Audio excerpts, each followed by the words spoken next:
I went to trial for two homicides and 3 attempts. I went to trial with a public defender. You feel me? And I told my public defender how we finna beat this case. Like me just going to a law library, reading different laws and really studying my cases and like that. And me being on deck with different niggas who had co-defendants. Nigga, you would have a co-defendant. The state offer your co-defendant 6 years and they offer you 12 years. But part of your co-defendant agreement is he gonna plead guilty and say yes to the crime and say yes to your involvement in the crime. You feel me?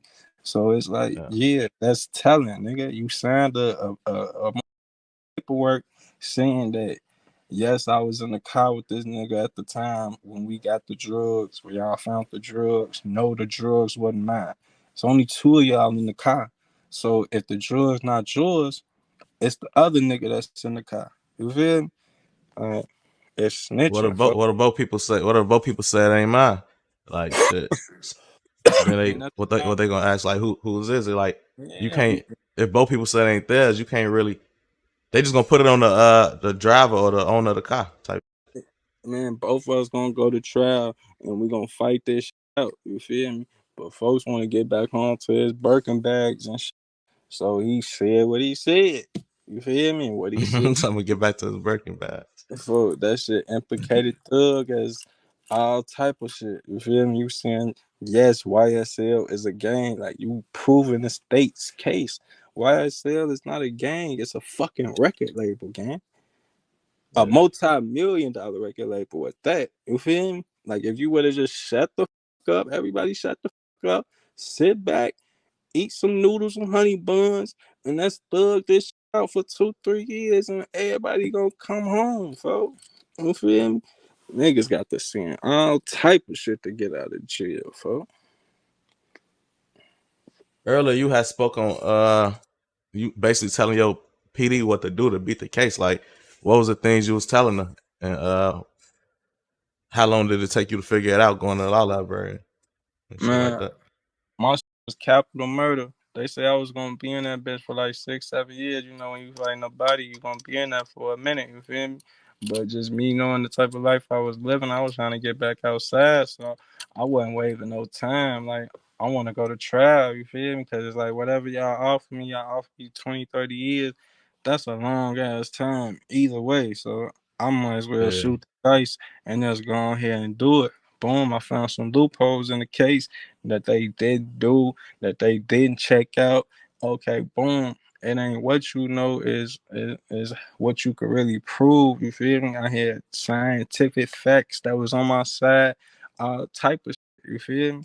So I just found the loopholes, pointing them out to the lawyer, and he went out there and he ate their ass up. I was on trial for a month.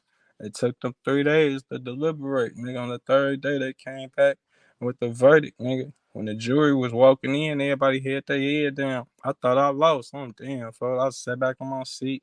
I'm thinking in my head, like, damn, I'm going to hit prison. I'm going to give me a phone, make me some money, and work on my appeal. You feel me?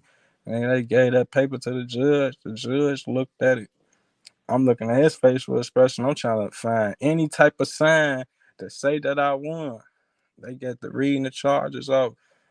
First degree murder, count one, not guilty. First degree murder, count two, not guilty, not guilty, not guilty. I got cried like a newborn baby in that what? Trying to get off my back. Cause I'm gonna let y'all know, folks. It's easy as hell to get in trouble. You can get in trouble so smooth, folks, so quick, folks.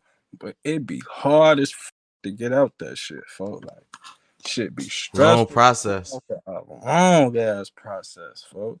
Like in jail, that shit weak as hell. Don't nobody want to be in there for like you locked down 18 hours a day. You come out 3 hours, probably 6 hours at the most. And, you know, Especially when you fighting something like that, because when you fighting something like that now, you probably bound to run into people who feel type of way about what you fighting too, and probably make you catch even more cases.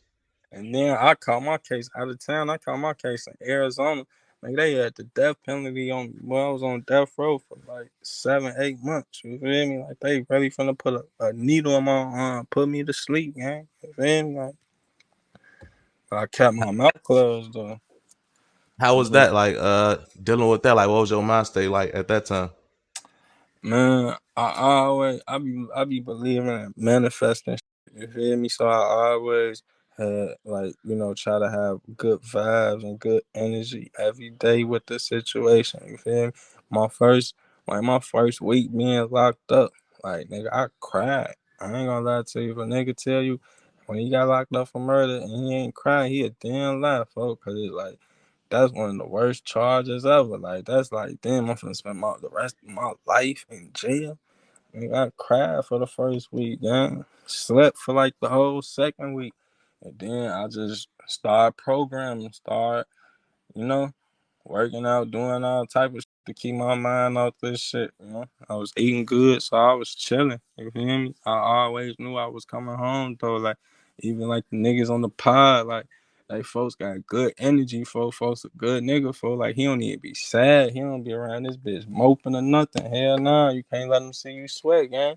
You gotta always, keep a positive mindset and, and manifest shit. Manifestation is real, bro. You could speak shit into existence.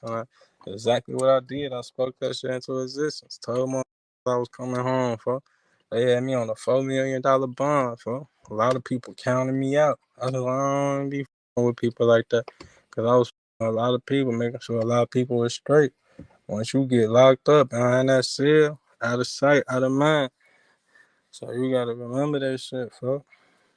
Niggas ain't putting money Yeah. on their books. Niggas ain't putting money on the phone. None of that shit, fam. And you need money in jail to survive. That's the crazy thing. Yeah. Uh-huh. So what you going to a law library, like how long did it take you to start going to law library? Is that something you got into right away? I got into it like a couple months, like 2, 3 months before my trial. You feel me? Because like they always say like murder is like one of the easiest cases to beat. You feel me? Because they gotta find you guilty behind reasonable doubt. You feel me? So if I can Yeah. persuade a jury and that they have any doubt that I didn't do this shit, then it's a mistrial, or you gotta find me not guilty. You feel me? So I got on the stand, I talked.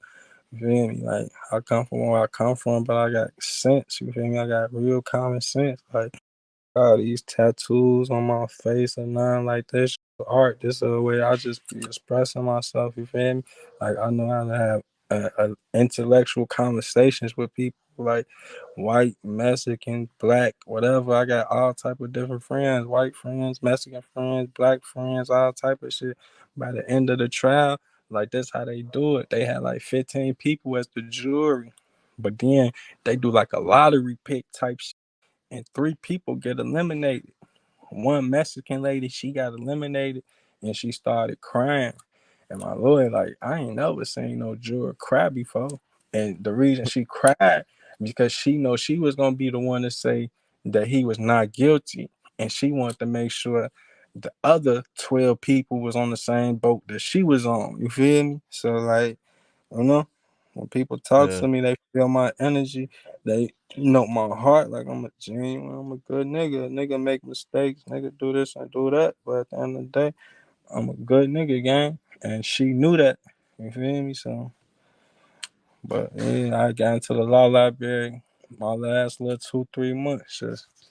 Just trying to see like how the evidence they attain, that they do it the right way, because they gotta do it by the book. They don't do it by the book, they gonna throw the case out. You feel me? Yeah.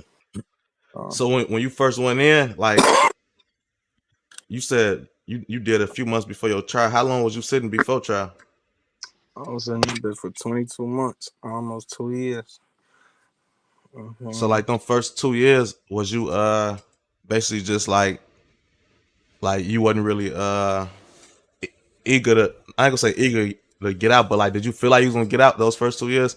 Like what made you wait until trial time to get in the law library? Because it's like my lawyer at the time, my lawyer was trying to make me go to the state because I was supposed to have co-defendants on my case, but I'm the only one that got jammed up. So my lawyer was trying to go to the states and make a deal. Like, man, look, he gonna give you the other 2 people, give him like 15 years or some shit like that, you know. So I told my lawyer, like, that's against my religion. I can't do that. So we gotta, go to the box. My lawyer, like, man, you gonna get life. You need to listen to me. And I told him, no, listen to me, gang. Like, if you don't believe in what I got going on, then just hop off my case. Let me get a new lawyer that gonna have faith in me, gang. You feel me? I got a game plan. Woo, woo, woo. That's how we gonna do it. Let's do it. So after that visit, I went back in my cell, nigga. I had so much, with them cases, you be having so much paperwork, nigga, different statements from different people, phone calls, phone records, all type of shit. You feel me? So, we from the city, man. We some players, man, smooth criminals. So it's like, okay, boom, let's put this together and we gonna have them believing this what happened. And I went with it, knocked that out the ballpark, bro.